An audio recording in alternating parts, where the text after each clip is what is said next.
ఓం విశ్వ శ్రీమాత్రే నమః. మిత్రులకి, శ్రీభిలాషులకి, అలాగే నన్ను ఇంతగా ఆదరిస్తున్న యూట్యూబ్ ప్రేక్షకులందరికీ కూడా పేరు పేరు ధన్యవాదాలు. మిత్రులారా, మీ అందరికీ పరాదేవత ఎల్లవెల్లా మీతో ఉండి మీ మనోవాంఛ నెరవేర్చాలని మనస్ఫూర్తిగా కోరుకుంటున్నాను. మనం పంచాంగం ప్రకారం ఏ వారంలో పుట్టినవారు ఎటువంటి స్థితిలో ఉంటారో తెలుసుకుంటున్నాం ఈ వీడియోలో. అలాగే మీకు ఎవరికైనా సరే జాతక పరిశీలన చేయించుకోవాలి అనుకునేవారు, అలాగే మీకు ఏదైనా సమస్యలు ఉండి తంత్రమంత్ర ఇబ్బందులు పడుతూ ఉన్నా, మీకు జాతకాన్ని వాస్తుపరంగా కొన్ని ఇబ్బందులు ఉన్నా, మీరు ఎవరైనా సరే నాతో మాట్లాడాలనుకున్నా వీడియో డిస్క్రిప్షన్లో నెంబర్ ఇవ్వడం జరిగింది. ఆ నెంబర్కి కాంటాక్ట్ చేసి అపాయింట్మెంట్ తీసుకోండి. 9440593655 ఈ నెంబర్కి కాంటాక్ట్ చేసి మీరు అపాయింట్మెంట్ తీసుకొని మీ జాతక పరిశీలన చేయించుకోవచ్చు. మీకు ఎటువంటి సమస్య ఉన్నా మాట్లాడవచ్చు. ముఖ్యంగా మనం ఈ వీడియోలో ఏ వారంలో పుట్టినవారు ఎటువంటి స్థితి కలిగి ఉంటారో తెలుసుకుందాం. ఆదివారం మొదలు పెడదాం. ఈ వారం జన్మించిన వారు, ఆదివారం నాడు పుట్టినవారు ఆత్మజ్ఞాని, ధనవంతుడు, శూరుడు, ఇష్టమైన భార్య కలవాడు, అలాగే 4 పలకలుగా ఉన్న శరీర రూపం కలవాడు, బుద్ధిమంతుడే ఉంటాడని శాస్త్రం చెబుతుంది. అంటే నేను ఇలా లేని గురువు గారు మీరు అనొచ్చు. మీ పూర్వజన్మ కర్మఫలం బట్టి కూడా ఉంటుంది. అదే మీరు సోమవారం నాడు పుట్టారనుకోండి, మీరు చూడటానికి చక్కని ప్రసన్నమైన ముఖం కలిగేవారు, కాస్త కామాధిక్యత కలిగి ఉంటారు, స్త్రీలకి ఆనందాన్ని ఇచ్చేవారుగా ఉంటారు, ఆడవారైతే పురుషులకి ఆనందాన్ని ఇస్తారు. అలాగే శరీరం కూడా కోమలమైన శరీరం కలిగి ఉంటారు. అలాగే మాటలు కూడా మితంగా మాట్లాడతారు, అంటే తక్కువ మాట్లాడతారని అర్థం. ఎంత మాట్లాడాలో అంతే మాట్లాడతారు. అలాగే మంగళవారం పుట్టినవారు కాస్త అంటే కొంచెం క్రూర స్వభావం కలిగి ఉంటారు. ఏదైనా సాహస కర్మలు చేయాలని ఊర్లాడుతూ ఉంటారు. కోపం ఎక్కువగా ఉంటుంది.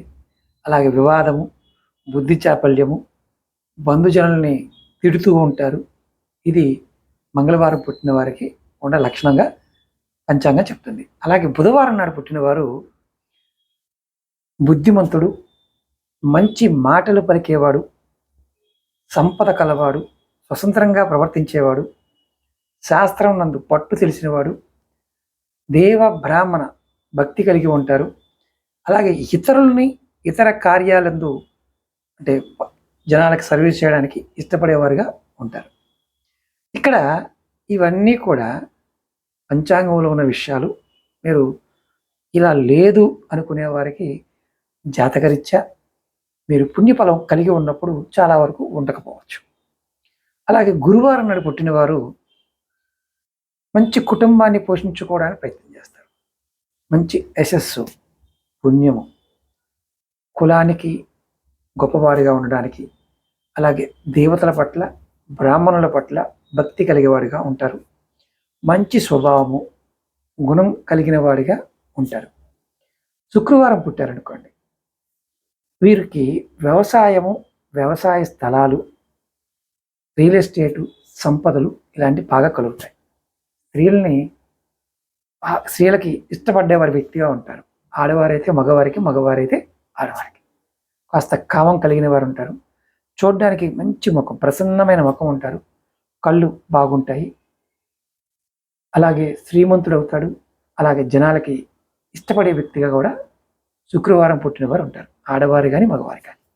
అలాగే శనివారం నాడు పుట్టినవారు కాస్త తంత్రమంత్ర ప్రయోగాలు నేర్చుకోవాలి, క్షుద్రకర్మలు చేయడానికి ఇష్టపడేవారుగా ఉంటారు.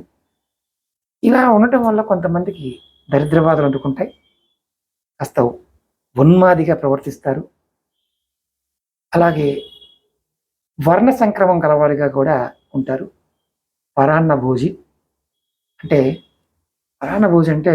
ఇంట్లో కంటే బయట తినడానికి ఇష్టపడతారు, బయట వెళ్ళేలా తినడానికి ఇష్టపడతారు. శరీరము లావు కాదు, అంటే కొంచెం తక్కువగా ఉంటుంది. వాత రోగాలు ఎక్కువగా వెలకొస్తాయి. ఇవన్నీ కూడా పైన వారాలు చెప్పాను కదా. రాత్రిపూట పుడితే పూర్ణంగా ఉంటాయి. అంటే వారాధిపతి ఉదయకాలంలో అంటే మామూలుగా ఉదయం పూట పుడితే దశ అలాగే భుక్తి కాలం పైన ఫలాలు సంపూర్ణంగా ఉంటాయి. ఇక్కడ మనం జ్యోతిష్య ప్రకారం కొన్ని సందర్భాలలో నమ్మకం, విశ్వాసం, అలాగే మన హిందూ ధర్మశాస్త్రంలో ఉన్న కొన్ని విషయాలు పుట్టిన అంటే ఏదైతే జననకాల పరిగ్రాస్థితి ఉంటుందో ఆ దాని ప్రకారమే మనకి మారుతూ ఉంటాయి. మనం శరీర లక్షణాలు బట్టి అంగ సాముద్రికం, అరిచేతిలో ఉన్న రేఖల్ని హస్త సాముద్రికం ఇలా చూసుకుంటూ ఉంటాం. మనకి 6 వేదాంగాలలో జ్యోతిష్యం కూడా ఒకటి. అయితే ఇప్పుడు జ్యోతిష్యం చాలా వరకు ఆదరణ తగ్గిపోతూ ఉంది. చాలామందికి నమ్మకం పోతుంది. దానికి కారణం ఏంటంటే ఇప్పుడు మనం టెక్నాలజీ బాగా నమ్ముకుంటున్నాం. ఈ కాలంలో జాతకం ఎలా ఉంటుంది అని చెప్పినా, గ్రహస్థితి ఎలా ఉంటుంది చెప్పినా, కాలం యొక్క స్థితి విపరీతమైన ప్రభావం ఉండటం వల్ల జాతకం అనేది 30% కనుక జరిగితే గొప్పగా భావించాలి. అందులో శని మహర్దశ, రాహు మహర్దశ, కేతు మహర్దశ, కుజ మహర్దశ ఈ దశలో నడుస్తున్నప్పుడు జాతకం యొక్క ప్రభావాలు పూర్తిగా మనకి 30% మాత్రమే పనిచేస్తాయి. ఈ సమయంలో భగవంతుడిని ఎక్కువగా పట్టుకోవాలి, కానీ చాలా వరకు భగవంతుని దూషిస్తారు. కాబట్టి ఎవరైనా సరే మనకి పురాణపరంగా జాతకంలో మనకి నమ్మకం, విశ్వాసం, అలాగే హస్తసాముద్రికము, గోచరము, నాడి జ్యోతిష్యము, న్యూమరాలజీ, ప్రశ్న, సోది ఇలాంటివన్నీ కూడా జాతకం కిందకే వస్తాయి. మనం నమ్మకంగా ఉంటాం కాబట్టి వార ఫలాలు, నెల ఫలాలు చూసుకుంటూ ఉంటాం. ఒకటి గుర్తుంచుకోండి, నడుస్తున్న సమయము 2017 నుండి 2047 వరకు రాశి ఫలాలు, వార ఫలాలు, నెల ఫలాలు, దిన ఫలాలు పనిచేయవు. ఇది నమ్మకపోవచ్చు.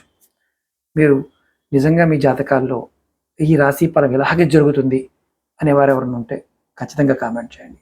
ఎందుకంటే ఈ కాల మార్పు సమయంలో మనం అందరం కూడా భగవద్ధ్యానంలో వెళ్ళాలి, ఇష్టదైవాన్ని స్మరిస్తూ ఉండాలి.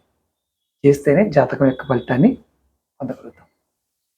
మీకు ఈ వీడియో నచ్చినట్లయితే లైక్ చేయండి, ఛానల్ని సబ్స్క్రైబ్ చేసుకోండి, పక్కనే ఉన్న గంట సింబల్ని యాక్టివేట్ చేసుకొని ఈ వీడియోని 10 మంది మిత్రులకి మీరు షేర్ చేయండి.